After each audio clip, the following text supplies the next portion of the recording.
ஒரு அழகான காட்டில் ஒரு சிறிய முயல் மிட்டாயை மிகவும் விரும்பியது. ஒரு நாள் அது ஒரு பெரிய மிட்டாயை கண்டது. அதை பார்த்ததும், இது என்னுடையது, நான் யாருடனும் பகிர மாட்டேன் என்று நினைத்தது.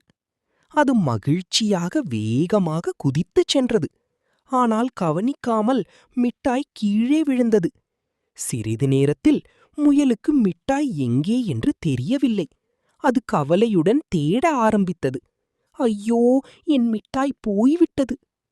அந்த நேரத்தில் அதன் நண்பர்கள் வந்து ஒன்றாக தேட உதவினார்கள். இறுதியில் மரத்தின் கீழ் மிட்டாயை கண்டுபிடித்தார்கள். முயல் மகிழ்ச்சியுடன், நன்றி நண்பர்களே, நாம் இதை எல்லோரும் சேர்ந்து பகிர்வோம் என்றது. அந்த நாளிலிருந்து முயல் ஒரு முக்கியமான பாடம் கற்றுக்கொண்டது. பகிர்ந்தால்தான் உண்மையான மகிழ்ச்சி கிடைக்கும். நன்றி.